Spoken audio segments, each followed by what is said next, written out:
Hey, what's happening? It's Silas back at you with book review number 12 for 2023, The Practice by Seth Godin. If you've been watching these videos, you'll know that Seth is one of my favorite authors. And oftentimes when I'm reading his content, it's therapeutic. He has a writing style that really speaks to me, and I've not read a book by him that I've been disappointed by. And I love reading, so I'm an easy person to please in that regard, but I think there are very few authors who match the connection that I have with him with his writing. And so the book again is called The Practice, Shipping Creative Work. That's the subtitle of the book. And if you are familiar with his writings, he's often talking about the concept of shipping work.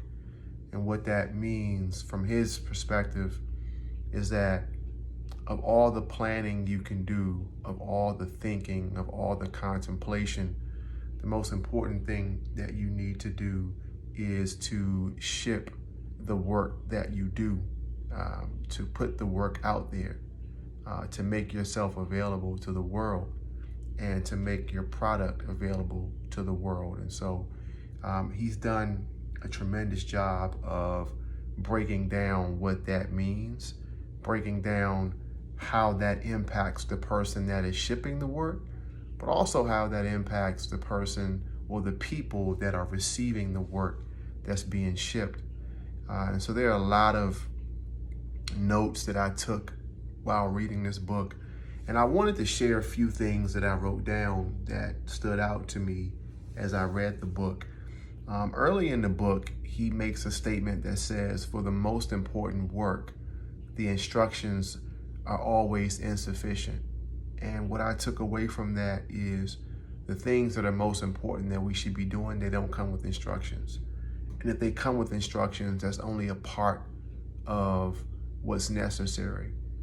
The other part is us really looking deeply in ourselves and figuring out, how can I create this product and what sort of art can I add to it to make sure that the product is a product that is known to be produced by and shipped by me. What is it about this work or this product that people can see it and know it came from me? And if we need instructions to do the important work, then it's not so important. Another quote that I took from the book is that if anyone can do it, we'll just hire anyone. And so he often talks in his content about the race to the bottom. So if somebody can do it for a cheaper price and they give the same exact product, you'll take the cheaper version. And so it's not about how much it costs, but how valuable it is based on the art that you add to the work that's being done. So again, if anybody can do it, we'll just hire anyone. One of the biggest quotes that I saw early in the book is that flow is the symptom of the work we're doing, not the cause of it. And oftentimes we think that we need to get in a flow to start the work, but it's actually the opposite. We got to start the work to get into the flow. And so the idea of shipping creative work is getting in the habit of actually shipping it. And getting in that flow only happens when we begin to do the actual work. Again, a lot of great concepts that he details in this book. He does a great job of providing examples of what it means to ship creative work, what it means to practice the work, what it means to get in the habit of being consistent with showing up and adding the art to the work. There are a couple of other ones a couple other quotes that I wanted to add. There was a point in the book where he talked a bit about self-talk. And one of the statements that he made was two actual quotes. It said, the first one is, I am underscore or insert whatever it is you are, but they don't realize it yet. And he talked about how that's different from I'm not insert / underline because they didn't tell me I was.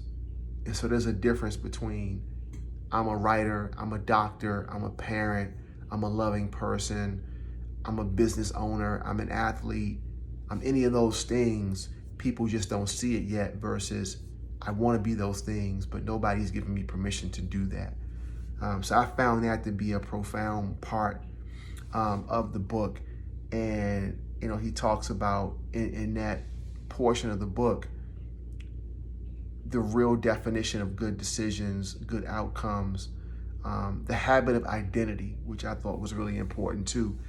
And it's easier to develop an identity when you don't have one to walk away from that you've already developed. And oftentimes when we have this self-talk with ourselves, we're constantly subscribing to these negative thoughts. And what he talks about is just getting in the habit of having a new identity. Not a new identity every day, but developing and determining what that one new identity will be, and then getting in the habit of being that person and being that thing. And also just understanding that no one gives you permission to be that. They just don't see it yet, but you have to be the first person to see it. He also talks a bit about moving away from being a hack to being a professional.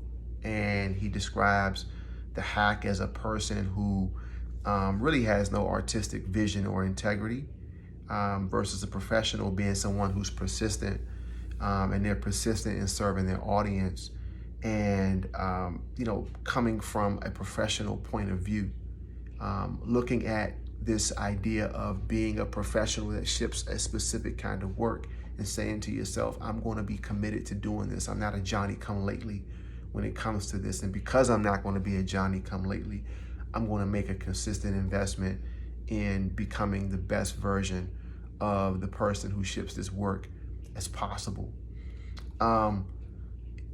There was a point in the book where he also talked about fear and fatigue.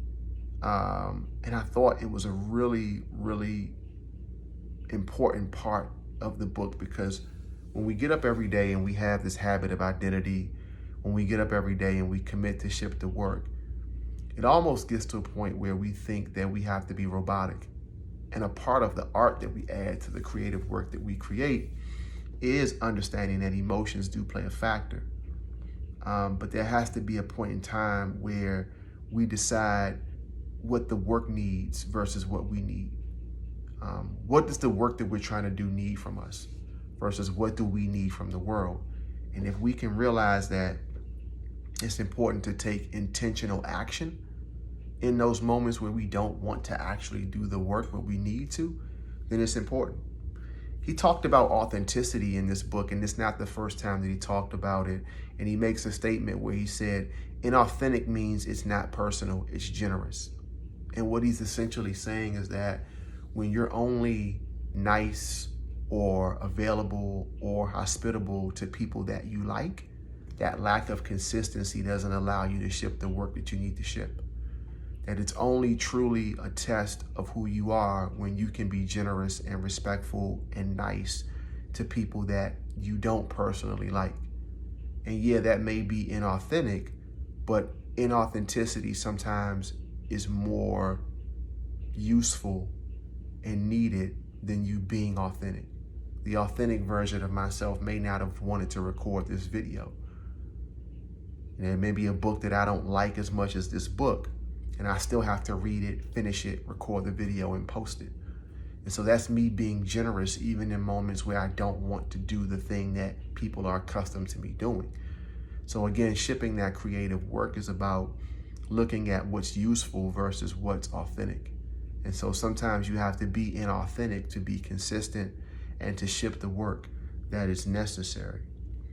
This book, again, one of my favorite authors. I can't say enough about who he is in terms of how he's inspired me and how I read, how I write, how I present. Personally, I highly recommend the book specifically to people that are writers, speakers, people that create art, sort of like the artwork behind me. That's my daughter's artwork, but hopefully for her and other people who are just getting into that space, they continue to improve on the work by putting the work into their craft. And so this book really talks a lot about what it means to put aside, again, what you need and to really focus on what the work needs. And so I recommend the book, again, to people in that creative space. I think his straightforwardness in writing, his very basic examples and comparisons, and the stories that he shares are really good baselines for people being able to reference situations that maybe they haven't gone through, but situations that they can affiliate with that can provide that jolt for them to continue shipping the creative work. So again, thank you guys for looking at another review of another book. For me, again, book number 12, The Practice, Shipping Creative Work by Seth Godin. It's my hope that if you don't like this particular style of writing, or if you don't like this particular style of reading, that you find a book that you like, that you read it, take 5 to 10 pages a day, and before you know it, you'll have read a dozen, if not more, books in a year. And the more information you get from books, I think the better you are as a person. I know for me, reading has improved my life a lot. So thank you guys for watching. If you've been watching previous episodes and you've not liked and subscribed to the page, please do so. I really appreciate it. Thank you all for the feedback. I talk to people in person and online who share with me that they appreciate the feedback that I give from these reviews, and I hope that you all continue to enjoy them. So until we talk again, take care.